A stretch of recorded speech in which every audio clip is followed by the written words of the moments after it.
Hallo zusammen und willkommen zur MJ Update Folge 23. Das ist ein News-Spezial. Ich bringe euch auf den neuesten Stand, was alles in der Michael Jackson-Welt so passiert ist in den letzten Monaten.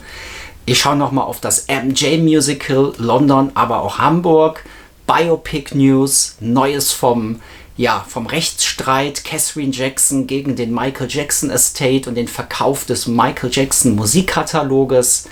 Ein neues Interview ist aufgetaucht. Usher und T-Pain hatten auch was über Michael zu sagen. Und.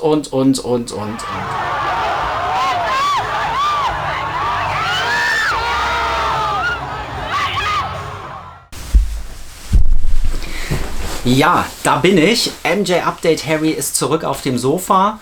Die letzten MJ Update Folgen drehten sich ja alle fokussiert um ein Thema. Das MJ Musical aus London, The Greatest Night of Pop, die Netflix-Doku, Thriller 40-Doku oder der MJ-Fan-Treff vom Malibu Fanclub.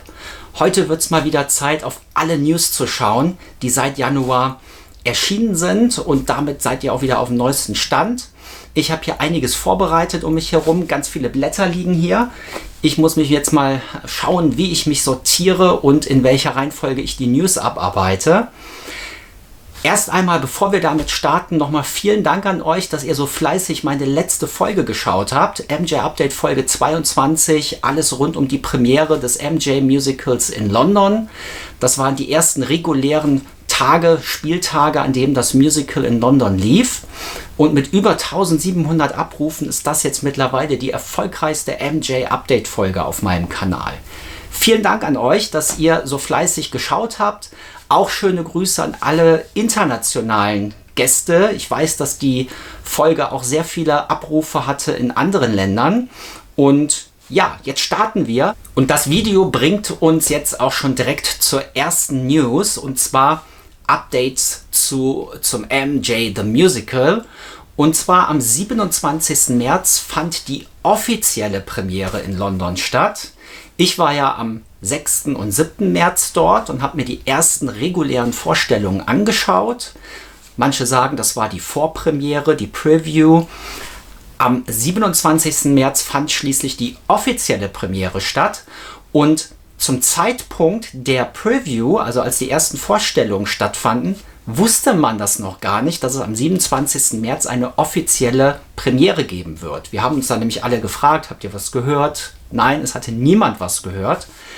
Und ich habe ungefähr, ich glaube eine Woche später, das war so um den 10. März, eine E-Mail bekommen von dem Anbieter, der auch in England die Tickets verkauft, in der drin stand: an die Fans, ihr könnt jetzt Premierentickets kaufen für den 27. März. Also das hat man wirklich erst sehr kurzfristig bekannt gegeben, dass am 27.03. die offizielle Premiere stattfinden wird.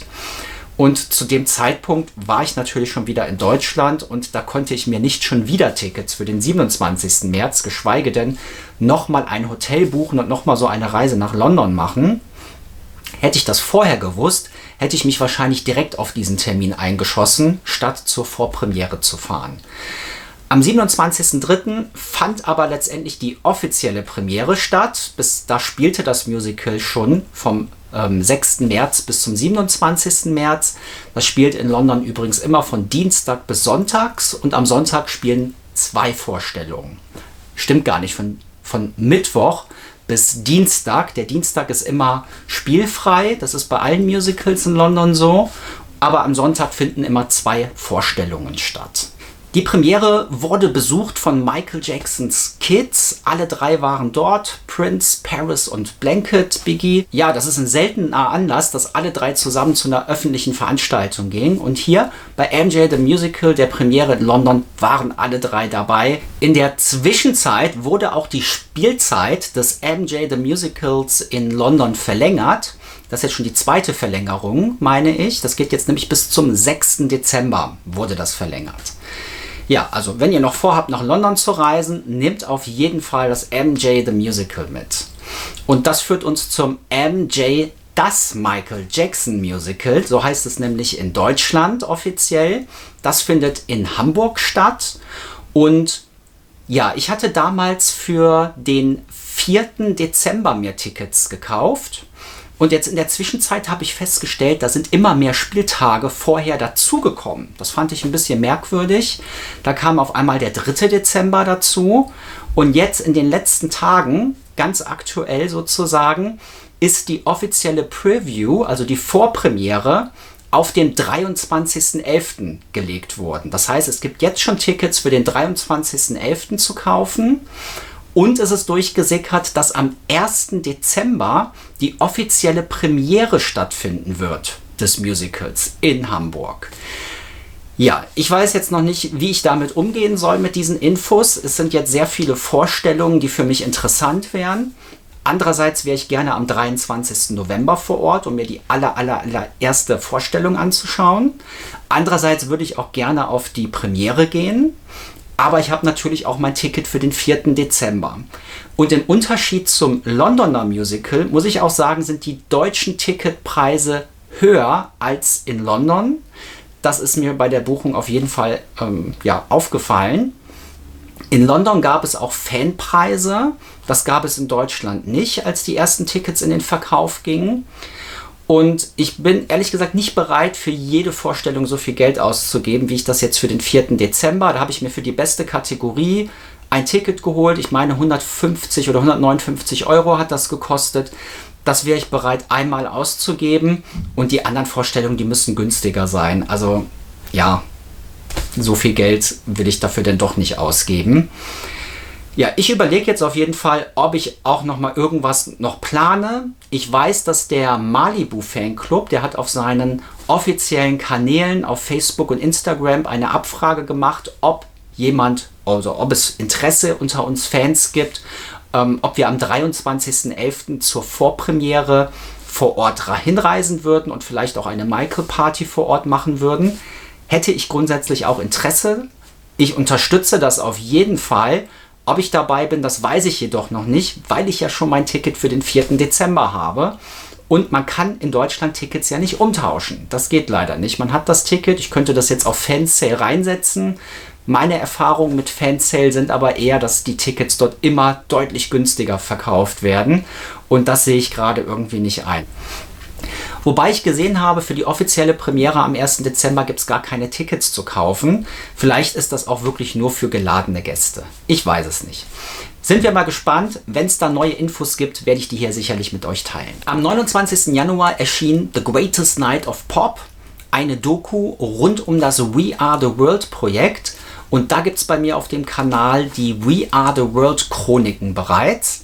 Eine Sonderepisode, wo ich alle Veröffentlichungen rund um We Are the World chronologisch durchgehe, alle wichtigen Meilensteine des Songs und auch Hintergründe beleuchte. Und dort gehe ich auch schon sehr intensiv auf diese Doku ein, sodass ich jetzt hier gar nicht so ins Detail gehe.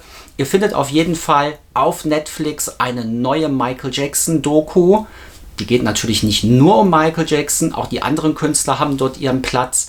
Aber Michael Jackson, da gibt es schon ziemlich viele Hintergründe und Outtakes von ihm, wie er eben bei den Proben dort zu sehen ist. Und die ist auf jeden Fall sehenswert und war auch in jeder Woche, also die ersten 2 oder 3 Wochen, war The Greatest Night of Pop weltweit gesehen auf Platz 1 der meistgestreamten Inhalte auf Netflix. Auch das macht diese Doku auf jeden Fall zu einem richtig großen Erfolg und daran sieht man auch, wie groß das Interesse eben ist an Content mit Michael Jackson. Also schaut es euch an, falls ihr es noch nicht getan habt. Werfen wir jetzt nochmal einen Blick auf die aktuelle Lage rund um den Verkauf des MyJack Musikkataloges, wo die Rechte an allen Michael Jackson Songs drin sind und auch noch ein paar, ungefähr 250 Lieder von anderen Künstlern.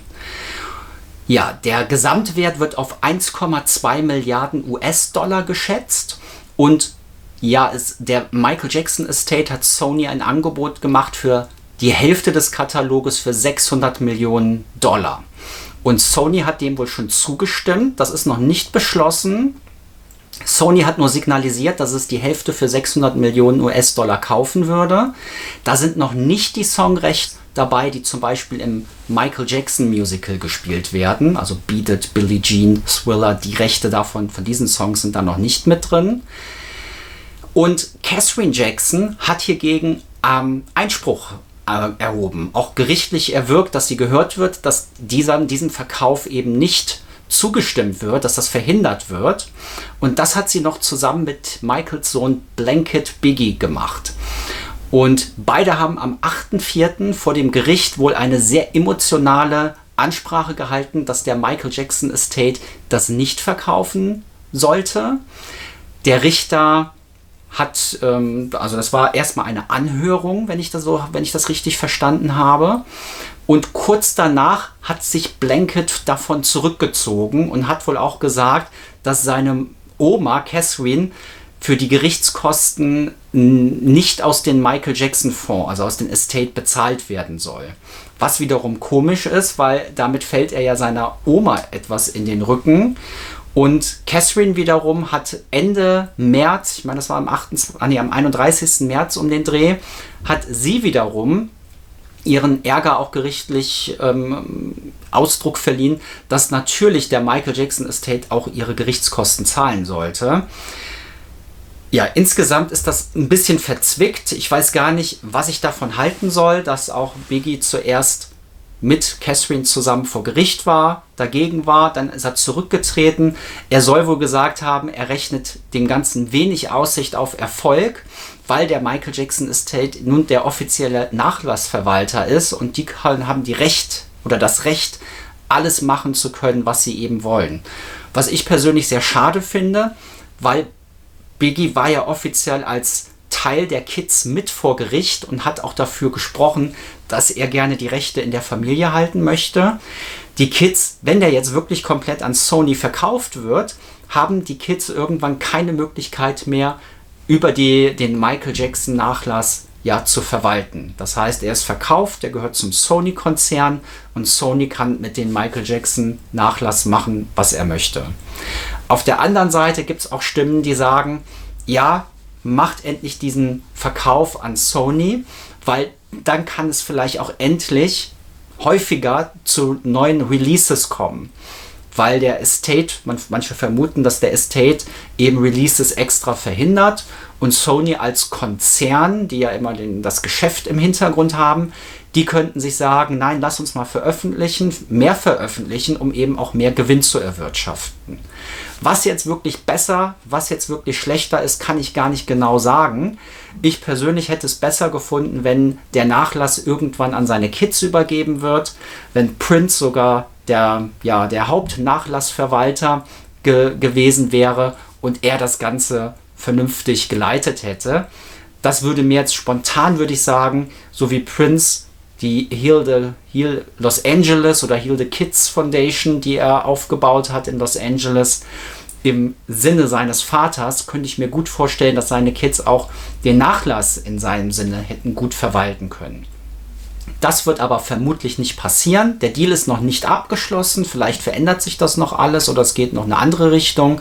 Aktuell sieht aber alles danach aus, dass 50% für 600 Millionen an Sony verkauft wird und irgendwann später, vielleicht in 2 Jahren nach dem Biopic, werden vielleicht auch die restlichen Songs an Sony verkauft. Neues vom Biopic: Seit Januar bis quasi aktuell vergeht ja kaum eine Woche, in der nicht irgendwo neue Fotos vom Biopic-Dreh auftauchen. Wir haben schon gesehen Prince und Branca am Set. Wir haben verschiedene Fotos von Jafar Jackson gesehen, wo er im Outfit des Man in the Mirror Dangerous Tour Outfits zu sehen ist. Das weiße Hemd mit CTE auf der Schulter eingebunden. Und wo er eben auch seinen Onkel nachahmt und auch sehr authentisch ausschaut. Das sieht aus fast wie Michael, also richtig gut. Wir sehen Fotos von Jafar auf Encino, wo er ausschaut wie Anfang der 80er, rund um die Thriller-Zeit, wo er auf Encino zu sehen ist. Wir haben noch verschiedene Szenen gesehen von den Eltern, also von den Schauspielern, die Eltern sehen. Auch die Geschwister und auch die Darsteller wurden jetzt nach und nach veröffentlicht. Dafür muss ich jetzt mal auf meinen Zettel gucken. Eine ganze Reihe von Künstlern, die ich auch teilweise gar nicht kenne, aber einige sollen auch sehr bekannt sein. Der einzige Name, der mir schon spontan sehr bekannt vorkam, ist Nia Long. Ich weiß gerade nicht, woher ich sie kenne, aber der Name kommt mir bekannt vor. Sie spielt Catherine Jackson. Und ganz, ganz viele andere Künstler, Laura Harris oder Harrier, ich weiß es nicht, spielt Suzanne the Pass, Miles Teller, John Branca, Coleman Domingo spielt Joseph Jackson, Jaden Harwell und Jamal R. Henderson spielen Jermaine. Aber man weiß jetzt von ganz vielen Schauspielern, wer welche Rolle spielen wird. Und dadurch, dass immer wieder Set-Aufnahmen bekannt werden, kriegen wir auch immer wieder mit, in welche Richtung das Ganze geht und welche Inhalte beleuchtet werden. Und vor kurzem hat ein Investor von Lionsgate, der hat wohl offenbar auch das Biopic besucht und hat nach dem Besuch des Biopics noch mehr Rechte gekauft. Aktien, ich kenne mich damit nicht aus. Er hat auf jeden Fall noch mehr Geld in Lionsgate investiert, weil er hat auch auf einer Versammlung gesagt, das, was er vom Michael Jackson Biopic gesehen hat, so beeindruckend war, dass man vermutet, dass es da einen Zusammenhang gibt. Alle, die in diesen Biopic involviert sind und alle, die Sets besuchen, die Hintergründe sehen, berichten nur Positives. Also es scheint ein richtig großes, ja, wenn nicht sogar gigantisches Projekt zu werden. Und da sind wir sehr gespannt, was uns da nächstes Jahr erwartet. Wir haben jetzt Mitte April ungefähr, wenn das hier veröffentlicht wird, dann dauert es jetzt noch ungefähr ein Jahr, bis die Premiere stattfindet. 18.04. wurde veröffentlicht als Veröffentlichungsdatum des offiziellen Michael Jackson Biopic-Films. Und Prince Jackson verlost gerade eine Statistenrolle für den Biopic und das macht er über Charity Bus, ein Auktionshaus für Wohltätigkeitsaktionen. Und da kann man eben seine Heal Los Angeles Foundation unterstützen und derjenige oder diejenige, die das höchste Gebot abgeben, bekommen eben eine Statistenrolle, beinhaltet 3 Tage vor Ort mit Hotel, Flug muss man selbst bezahlen und ein Dinner mit Prince, Setbesichtigung und das gehört alles dazu. Aber das geht leider nur an den Höchstbietendsten. Und ja, wenn ihr Interesse habt, ich glaube, ich gucke mal gerade nach. Ja, ich blende das hier ein. Ich weiß nicht, vielleicht ist das auch schon zu Ende, diese Charity-Aktion. Oder wenn sie noch nicht zu Ende ist, könnt ihr ja nochmal schauen. Den Link binde ich hier ein. In der Schweiz zwischen Bern und Zürich fand am 30. März, das war der Karfreitag, ein Michael Jackson Fantreff statt. Organisiert wird das Ganze vom Michael Jackson CH Club oder der Internetseite. Und dort gibt es das Michael Jackson Museum und das ist Anlaufstelle jedes Jahr für diesen offiziellen Fantreff. Und hier kommt der News-Überblick der Short News. Das Wichtigste in Kürze. Fangen wir einmal bei Usher an. Usher hat dieses Jahr den Super Bowl gespielt, die Halbzeitshow im Januar. Und Michael hat das ja 1993 auch schon gemacht, die Halbzeitshow, und damit auch das ganze Genre der Halbzeitshow vom Super Bowl revolutioniert. Und Usher hat ein paar Anspielungen auf Michael mit eingearbeitet. Einmal den Glitzerhandschuh, aber auch das Can You Feel It Intro. Und schaut es euch mal an, es ist ein richtig cooler Auftritt. Ich mag Usher, auch die Musik und seine Performance. Und mit den Michael-Anspielungen macht es das noch umso spannender, sich das anzuschauen. Und wo wir gerade bei Usher sind, T-Pain, der Rapper, hat kürzlich in einem Interview berichtet, dass er zusammen mit Michael und Usher einen Song aufgenommen hatte. Und irgendwer hat sich verplappert. Ich weiß jetzt nicht, ob es T-Pain war oder jemand anderes.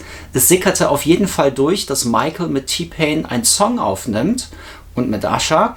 Und Michael nahm dann irgendwie davon Abstand. Woran das jetzt genau liegt, wurde nicht aufgelöst.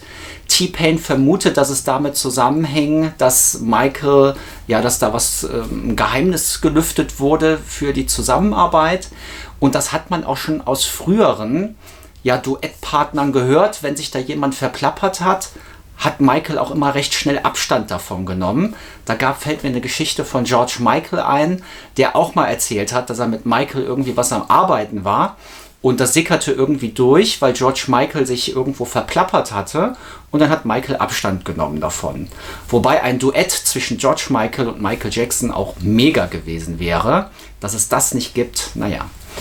Anfang Februar erschien eine neue YouTube-Serie auf dem Kanal Celebrity Classified mit der Serie The Memories Tapes, ein dreistündiges Kassettentape, auf dem Michael interviewt wurde. Das wird in mehreren Episoden auf diesem Kanal aktuell veröffentlicht. Es gibt 7 Episoden. Die erste startete am 2. Februar. Ich selbst habe noch nicht alle gehört oder ich habe auch nur in einer mal reingehört. Hört sich auf jeden Fall sehr interessant an. Das Interview stammt wohl aus den 80ern, 84, 85. Und schaut da mal rein, wenn euch das interessiert. Ein neues Interview ist ja immer sehr interessant, um zu hören, was Michael dort sagt. Gerade aktuell, Mitte März, erschien ein neues, unveröffentlichtes Foto von Michael Jackson vom Remember the Time Videodreh. Der Fotograf Lester Cohen veröffentlichte es und Michael ist hier zu sehen im goldenen Glitzeranzug, welches er eben auch im Video trägt. Und ja, damit haben wir ein neues, unveröffentlichtes Foto von Michael. Letztes Jahr im Dezember fand die erste King of Popcorn Kinonacht auf Havenhurst Encino statt. Das Anwesen, wo Michael ja auch bis Mitte der 80er gewohnt hatte, wo er gelebt hatte, bevor er nach Neverland umzog. Und diese King of Popcorn Veranstaltung wird dieses Jahr fortgesetzt. Und zwar an 4 Terminen. Einmal am 22. Juni, am 20. Juli, 31. August und 7. Dezember. Die King of Popcorn Night wird organisiert von Prince, also Michaels ältesten Sohn. Und alle Einnahmen werden wohltätigen Zwecken gespendet, und zwar der Charity-Aktion Heal Los Angeles, die Prince eben leitet. Und Tickets könnt ihr online bestellen. Die liegen preislich pro Veranstaltung bei $500. Dafür kriegt ihr einen Film auf dem Anwesen zu sehen. Und ihr seht Havenhurst, also Michael Jacksons Zuhause bei Tageslicht. Wenn euch das interessiert, E-Mail-Adresse habe ich eingeblendet und Tickets könnt ihr da bestellen. Und die Reise müsst ihr natürlich auch mitdenken und mitplanen. In der nächsten News geht es um das Internetradio oder die Internetplattform Smooth. Smooth ist auf vielen, vielen Social-Media-Kanälen unterwegs und die machen jedes Jahr, suchen die Top 500 Songs. Und jetzt gerade gibt es wieder ein Voting, wo ihr auch voten könnt für die besten Songs aller Zeiten. Und Michael war dort letztes Jahr mit 13 Songs in der Top 500 vertreten. Also Michael ist da immer recht stark drin. Und wenn ihr Michael wieder hier für Michael voten wollt, geht auf die Internetseite und wählt eure liebsten Songs, am besten von Michael. Damit Michael auch häufig in diesem Ranking vertreten ist, geht bitte auf die Internetseite von Smooth und votet viele Lieder in die Top 500. Jetzt wird's ernst, das ist der schwarze Hintergrund. Und wenn ich um dieses Thema rede, werde ich dieses Setting vermutlich auch weiterverwenden. Es geht nämlich um die Anschuldigung gegen Michael Jackson. Das habe ich bisher ja noch gar nicht gemacht in meinen MJ-Update-Folgen. Ich habe aber mal vor längerer Zeit im Community-Bereich euch gefragt, ob ihr das wollt. Und einige von euch haben geschrieben oder haben geantwortet, dass ich das doch in dem Newsblog mit aufnehmen sollte. Und das mache ich heute, das ist das erste Mal. Ich muss auch mal gucken, wie sich das für mich anfühlt, ob ich das auch weiterhin machen möchte. Denn ich halte Michael Jackson natürlich für unschuldig und bei allem, was man weiß, also die Fakten, sprechen für seine Unschuld. Und deshalb kann ich da auch hinterstehen und das hier so kundtun. Wir starten mit einer News vom 5. Januar. Da wurde eine Liste veröffentlicht von 150 Prominenten, die in irgendeiner Verbindung mit Epstein, ich weiß nicht, wie man es richtig ausspricht, standen. Und Michael Jacksons Name war auch auf dieser Liste. Und alles, was man zu dem Thema eben herausgefunden hat, dass das sehr irreführend war. Michael Jacksons Name wurde immer wieder als Aufhänger genommen. Wenn man sich aber genau reinschaut, was dort gesagt wurde, muss man sich wiederum fragen, warum wurde Michaels Namen genannt? Sicherlich, weil er der prominenteste ist von allen und wahrscheinlich auch in diesem Zusammenhang das sensationellste oder auch das spektakulärste, um daraus eine riesige Schlagzeile machen zu können. Alles, was gesagt wurde, ist eine anwesende Mitarbeiterin, die damals in Florida eine Party von Epstein ausgerichtet hatte, wurde gefragt, haben Sie schon mal einen sehr prominenten Menschen oder wer war der prominenteste Mensch, den Sie jemals bei Epstein gesehen haben? Hat sie gesagt, Michael Jackson. Dann wurde sie noch gefragt, was für ein Anlass war das. Es war eine Party und das war schon alles. Also höchstens eine Randnotiz. Das heißt, eine Mitarbeiterin einer Party wurde gefragt, wer die prominenteste Person war, die sie jemals bei Epstein gesehen hat. Und das war eben Michael Jackson. Ich hatte mich Anfang Januar noch ein bisschen weiter da recherchiert, wo Verbindungen mit Michael Jackson eben und Epstein herstanden. Und das, was allgemein bekannt war, dass Michael Jackson damals auch Geschäftstermine mit ihm hatte in Miami. Das war die Zeit 2000, 2001. Da soll es wohl einmal zu einem Telefonat oder Meeting gekommen sein, das aber kurz danach auch wieder wurde die Verbindung gelöst. Also was da genau war, müsste ich jetzt auch noch mal nachlesen. Alles, was man aber dazu sagen kann, ist, dass Michael Jackson nie auf seiner Insel war, die es da gibt. Da gab es wohl so eine Insel, wo er immer unterwegs war und wo auch Sachen passiert sind, weswegen er zu Recht angeklagt wurde. Und in all diesen Verwicklungen ist Michael Jackson nicht genannt worden. Zu den aktuellen Anschuldigungen Safe Chuck Robson gegen Michael Jackson und den Michael Jackson Estate ist zu sagen, dass die beiden Ankläger ihre Verfahren zusammengelegt haben. Das haben sie auch nicht mit dem Estate oder mit dem Rechtsbeistand der Verteidigung abgeklärt. Das haben sie einfach beschlossen. Der Regelprozess wäre aber gewesen, das auch mit der Verteidigung abzustimmen. Warum und weshalb, was da für Konsequenzen hinter sind, das weiß ich nicht. Und ob sie das auch einfach so machen dürfen oder ob das auch mit einer Strafe verbunden ist, das kann ich alles nicht sagen. Die beiden Verfahren wurden jetzt zusammengelegt. Man vermutet, dass das aus Kostengründen zusammengelegt wurde, weil das einfach günstiger ist.